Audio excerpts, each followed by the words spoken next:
கிறிஸ்துவுக்குள் அன்பானவர்களே, உங்கள் யாவருக்கும் ஆண்டவராகிய இயேசு கிறிஸ்துவின் நல்ல நாமத்திலே அன்பின் வாழ்த்துக்கள். இந்த நாளிலும் உங்கள் யாவரோடும் தேவனுடைய கிருபையும் சமாதானமும் உண்டாயிருப்பதாக. இந்த நாளுடைய ஆறுதலின் வார்த்தையை கேட்கலாமா?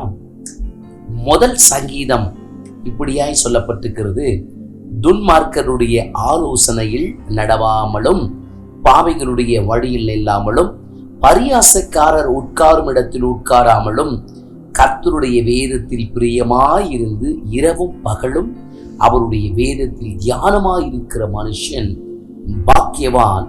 அவன் நீர்க்கால்களின் ஓரமாய் நடப்பட்டு தன் காலத்தில் தன் கனியை தந்து இலை உதிராதிருக்கிற மரத்தை போலிருப்பான். அவன் செய்வதெல்லாம் வாய்க்கும்.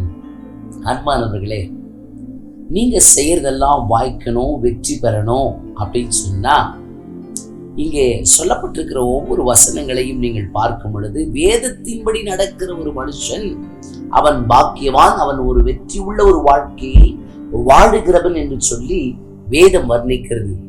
நான் உங்களை பார்த்து இப்படி கேட்டா, எது வெற்றி அப்படின்னு சொல்லி கேட்டா, அது அது ஒவ்வொரு பருவத்திலேயும் அது நீண்டு கொண்டே இருக்கும்.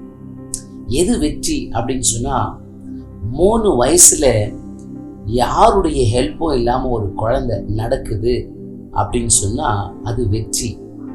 அதே குழந்தை 8 வயசுல வெளியில போயிட்டு அதுவாகவே வீட்டுக்கு திரும்பி வந்துருச்சு அப்படின்னு சொன்னா அது வெற்றி.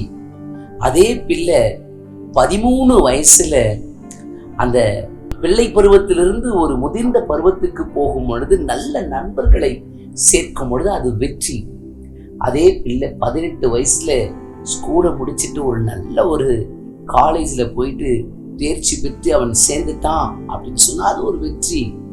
அதே போல அவன் 25 வயசுல நல்ல ஒரு வேலையில இருக்கிறான் அப்படின்னும் போது அது வெற்றி.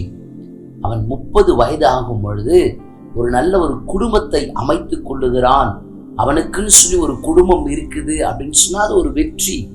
அதே போல அவன் 40 வயசுலேயும் அவன் ஒரு 25 வயது போல தன்னுடைய சரீரத்தை அவன் வைத்து அவன் நடக்கிறான் அப்படின்னு சொன்னா அது வெற்றி. அவன் 50 வயசுலேயும் அவன் தன்னுடைய எல்லா வேலைகளிலேயும் நேர்த்தியாய் அவன் செய்கிறான், அவன் நல்ல ஞாபக சக்தியோடு கூட இருக்கிறான், எந்த மருந்து மாத்திரை இல்லாம இருக்கிறான், அது வெற்றி.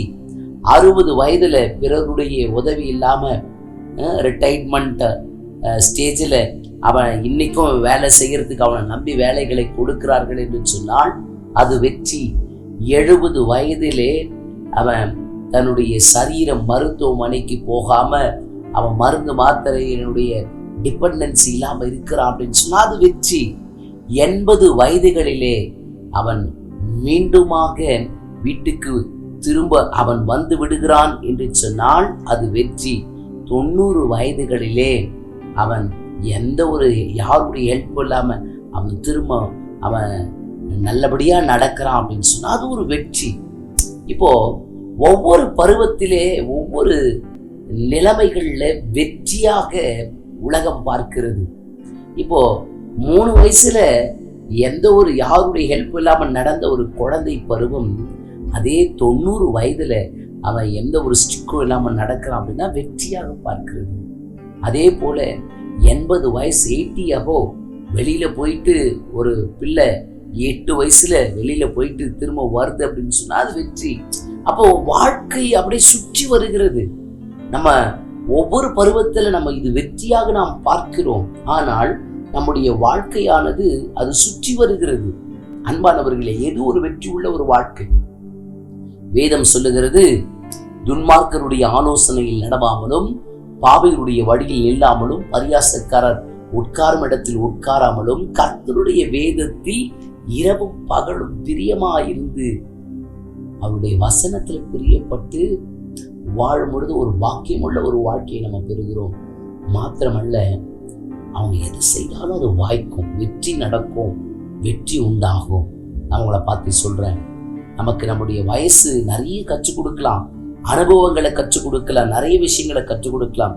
நீங்க எந்த வயசுல இருக்கிறீங்கன்னு சொல்லி உங்களை நீங்களே பார்த்து கொள்ளுங்கள்.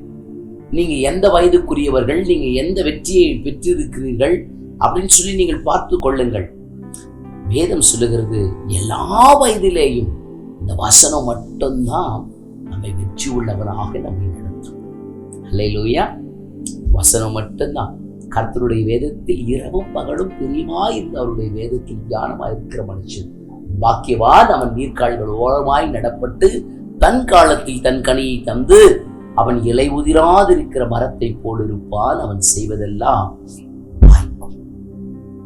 நீங்க எந்த வயதில் இருக்கிறீங்கன்னு எனக்கு தெரியாது. வேதத்தை நம்பி செய்கிற காரியத்தை கர்த்தர் வாய்க்க பண்ணுவார். அவங்களை ஆசீர்வதிக்கிற கர்த்தர் உங்களுக்கு கூட இருந்து எந்த ஸ்டேஜானா இருக்கட்டும், எந்த வயதானா இருக்கட்டும், இந்த வார்த்தை நம்மை நடத்தும். ஜெபம் மட்டுமா? அன்பின் பரலோக பிதாவே, இந்த நல்ல நாளிலும் ஆண்டவரே, என் பிள்ளைங்க எந்த நிலையில இருக்கிறாங்கன்னு எங்களுக்கு தெரியாது. ஆனா வெற்றி செய்வதெல்லாம் வாய்க்கும் சொன்னீங்கப்பா.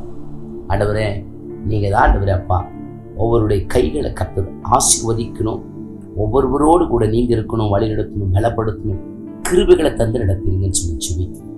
இயேசு கிறிஸ்துவின் நல்ல நாமத்தில் ஆசீர்வதித்து ஜெபிக்கிறேன். என் ஜெபம் கேளு நல்ல பிதாவே. ஆமென்.